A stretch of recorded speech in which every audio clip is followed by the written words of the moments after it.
आकाशवाणी गोरखपुर से प्रादेशिक समाचार।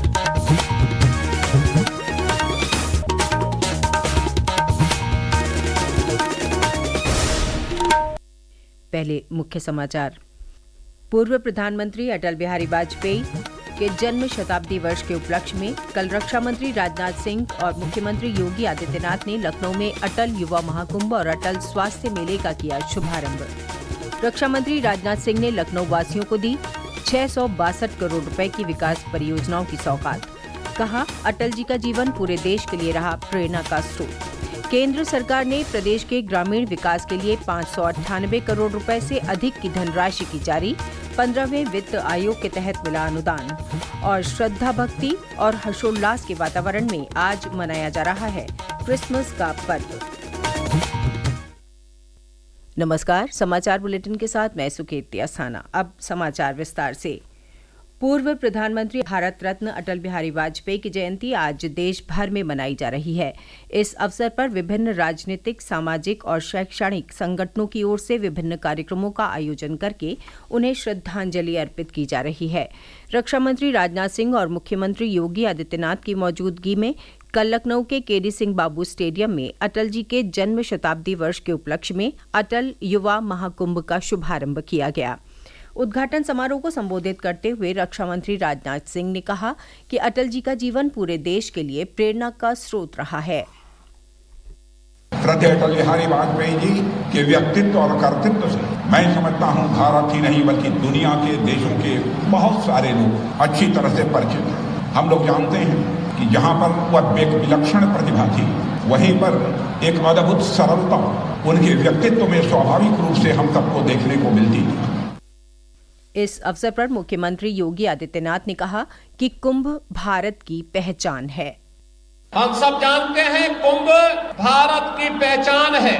भारत की सनातन आध्यात्मिक ऊर्जा की अनुभूति का समागम है और उस महासमागम का एक दृश्य जो हमें 13 जनवरी से 26 फरवरी में प्रयागराज की धरती में देखने को मिलेगा, उसकी एक झांकी आज यहाँ पर प्रशासन के साथ मिलकर के यहाँ के लोकप्रिय जनप्रतिनिधियों ने माननीय रक्षा मंत्री जी के सामने दिया है।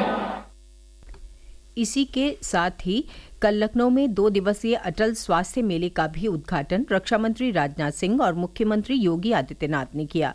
इस अवसर पर लखनऊ वासियों को 662 करोड़ रुपए की लागत से 181 परियोजनाओं की सौगात भी दी गई। रक्षा मंत्री ने कहा कि अटल जी ने प्रधानमंत्री रहते हुए स्वास्थ्य के क्षेत्र में अनेक योजनाएं शुरू की। स्वास्थ्य ही सबसे बड़ी पूंजी है, स्वास्थ्य ही सबसे बड़ा धन है। इसलिए श्रद्धेय अटल बिहारी वाजपेयी जी के शासन काल में स्वास्थ्य मेलाओं का जो सिलसिला प्रारंभ हुआ है, सतत स्वास्थ्य मेलाओं का यह सिलसिला अब भी चल रहा है और स्थान स्थान पर राज्य सरकारें अपने सहयोग से इस प्रकार के कार्यक्रम आयोजित कर रही है। मुख्यमंत्री योगी आदित्यनाथ ने कल अपने सरकारी आवास पर पत्रकारों से बातचीत के दौरान कांग्रेस और अन्य पार्टियों पर निशाना साधा। इस अवसर पर उन्होंने कहा कि देश की आजादी के आंदोलन, संविधान निर्माण और स्वतंत्र भारत में बाबा साहब डॉक्टर भीमराव आम्बेडकर का बड़ा योगदान था। एक और भारतवासी के मन में बाबा साहब भीमराव आम्बेडकर के प्रति श्रद्धा और सम्मान का भाव, बाबा साहब भीमराव आम्बेडकर के सपने का भारत बनाने के लिए भारतीय जनता पार्टी सदैव पूरी ईमानदारी और प्रतिबद्धता के साथ कार्य की है। उधर बाबा साहेब आम्बेडकर मामले को लेकर बसपा अध्यक्ष मायावती के आह्वान पर बसपा कार्यकर्ताओं ने प्रदेश भर में प्रदर्शन किया। प्रदेश की राज्यपाल आनंदीबेन पटेल ने कल शाहजहांपुर जिले का दौरा किया। इस दौरान विभिन्न योजनाओं और विकास कार्यों की समीक्षा की। साथ ही बाल विवाह और दहेज प्रथा जैसी कुप्रथाओं पर रोक लगाने पर जोर दिया। उन्होंने स्वास्थ्य विभाग की समीक्षा करते हुए निर्देश दिए कि 70 वर्ष से अधिक आयु के लोगों के आयुष्मान गोल्डन कार्ड बनाने की प्रक्रिया में तेजी लाई जाए। महाकुंभ में आने वाले श्रद्धालु और पर्यटक प्रयागराज के साथ साथ अयोध्या, वाराणसी, चित्रकूट, मिर्जापुर और लखनऊ में भी बड़ी संख्या में आ सकते हैं। इसको देखते हुए मुख्यमंत्री योगी आदित्यनाथ ने इन स्थानों पर भी मूलभूत सुविधाएं विकसित किए जाने के निर्देश दिए हैं। नगर विकास विभाग के द्वारा इन सभी धार्मिक स्थलों के लिए लगभग 65 करोड़ रुपए की धनराशि प्रस्तावित की गई है। प्रादेशिक समाचार आप आकाशवाणी गोरखपुर से सुन रहे हैं। ये समाचार बुलेटिन हमारे YouTube channel AIR news Gorakhpur और एक्स हैंडल AIR न्यूज़_GKP पर भी उपलब्ध है। केंद्र सरकार ने 15वें वित्त आयोग अनुदान के तहत उत्तर प्रदेश और आंध्र प्रदेश में ग्रामीण विकास के लिए 2000 करोड़ रुपए से अधिक की राशि जारी की है। पंचायती राज मंत्रालय ने कहा है कि उत्तर प्रदेश के लिए 1598 करोड़ रुपए से अधिक की राशि जारी की गई है। इस राशि का उपयोग पंचायती राज संस्थाओं और ग्रामीण स्थानीय निकायों द्वारा स्थान विशेष की जरूरतों के लिए किया जाएगा। मंत्रालय ने कहा है कि सरकार ग्रामीण स्थानीय शासन के परिदृश्य को बदलने के लिए पंचायती राज संस्थाओं और ग्रामीण स्थानीय निकायों को सीधे अनुदान प्रदान कर रही है। प्रदेश और पूरी दुनिया में आज क्रिसमस का पर्व धार्मिक उत्साह और उल्लास के साथ मनाया जा रहा है। प्रभु ईसा मसीह के जन्मदिन पर आज प्रदेश भर में गिरजाघरों को आकर्षक ढंग से सजाया संवारा गया है। गिरजाघरों में आज विशेष प्रार्थना सभाओं के आयोजन किए गए हैं। विभिन्न स्थानों पर कैरोल गायन के कार्यक्रम आयोजित किए गए हैं। कई जिलों में कई स्थानों पर क्रिसमस मेलों के भी आयोजन किए गए हैं। लखनऊ स्थित इंटीग्रल विश्वविद्यालय में कल किसान दिवस का आयोजन किया गया। इस कार्यक्रम में मुख्य अतिथि के रूप में प्रदेश के मुख्य सचिव मनोज कुमार सिंह ने भाग लिया। उन्होंने कृषि के क्षेत्र में विश्वविद्यालय द्वारा किए गए कार्यों की सराहना की। राष्ट्रीय किसान दिवस के अवसर पे इंटीग्रल यूनिवर्सिटी ने इलाके के लगभग 1400 किसानों को बुलाकर और जो उसमें बहुत अच्छा उत्कृष्ट कार्य करने वाले लोग हैं उनको सम्मानित किया गया। बहुत ही बेहतरीन काम जो एग्रीकल्चर इंस्टीट्यूट है इंटीग्रल यूनिवर्सिटी का वो कर रहा है। आज के दिन सभी लोग चौधरी चरण सिंह जी के नाम पे किसानों को कैसे आगे बढ़ना है और देश को और प्रदेश को कैसे आगे बढ़ाना है इसके बारे में काफी विस्तार से चर्चा हुई और ये एक बहुत ही सराहनीय कार्य यूनिवर्सिटी का है।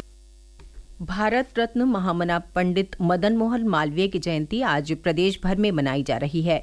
मुख्यमंत्री योगी आदित्यनाथ ने आज अपने सोशल मीडिया अकाउंट एक्स पर एक संदेश के माध्यम से महामना को श्रद्धांजलि अर्पित की है। उन्होंने कहा है कि महामना जी सच्चे अर्थों में राष्ट्र के आराधक थे। उन्होंने बनारस हिंदू विश्वविद्यालय की स्थापना करके आधुनिक शिक्षा पद्धति से युवाओं के चरित्र निर्माण की आधारशिला रखी। 86वीं सीनियर राष्ट्रीय बैडमिंटन चैंपियनशिप 2024 में प्रदेश के खिलाड़ियों ने दमदार प्रदर्शन करते हुए 2 स्वर्ण और 1 रजत पदक जीता है। प्रदेश के अर्श मोहम्मद और राजस्थान के संस्कार सारस्वत की जोड़ी ने पुरुष युगल वर्ग में स्वर्ण पदक हासिल किया है। मिश्रित युगल में प्रदेश के आयुष अग्रवाल और श्रुति मिश्रा ने स्वर्ण पदक और महिला युगल वर्ग में श्रुति मिश्रा और प्रिया देवी की जोड़ी ने रजत पदक जीता है। प्रदेश की राजधानी लखनऊ सहित आसपास के जिलों में कल सुबह से रुक रुक कर हुई बारिश से ठंड बढ़ गई है। लखनऊ केंद्र के मौसम वैज्ञानिक मोहम्मद दानिश ने बताया कि पश्चिमी विक्षोभ के सक्रिय होने की वजह से मौसम में बदलाव हुआ है। आज से मौसम खुल जाएगा अगले 2 दिनों के लिए। उसके बाद एक नया पश्चिमी विक्षोभ आ रहा है जो प्रदेश में इससे भी स्ट्रॉन्ग है और वो 27 और 28 तारीख को प्रदेश में अच्छी बारिश करने की संभावना है, जिसका मेन केंद्र जो पश्चिमी उत्तर प्रदेश है उधर गरज चमक के साथ हल्की से मध्यम बारिश तथा कुछ जगह अभी स्ट्रॉन्ग सिस्टम है तो ओले पड़ने की भी संभावना है। मौसम विभाग ने आज और कल पश्चिमी उत्तर प्रदेश और पूर्वी उत्तर प्रदेश के कई इलाकों में घने कोहरे का येलो अलर्ट जारी किया है। और अंत में मुख्य समाचार एक बार फिर।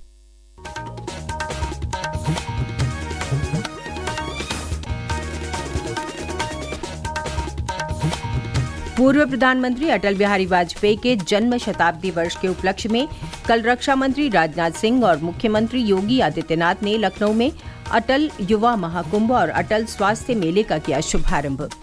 रक्षा मंत्री राजनाथ सिंह ने लखनऊ वासियों को दी 662 करोड़ रुपए की विकास परियोजनाओं की सौगात। कहा, अटल जी का जीवन पूरे देश के लिए रहा प्रेरणा का स्रोत। केंद्र सरकार ने प्रदेश के ग्रामीण विकास के लिए 598 करोड़ रुपए से अधिक की धनराशि की जारी। 15वें वित्त आयोग के तहत मिला अनुदान। और श्रद्धा, भक्ति और हर्षोल्लास के वातावरण में आज मनाया जा रहा है क्रिसमस का पर्व। इसके साथ ये समाचार बुलेटिन समाप्त हुआ। नमस्कार।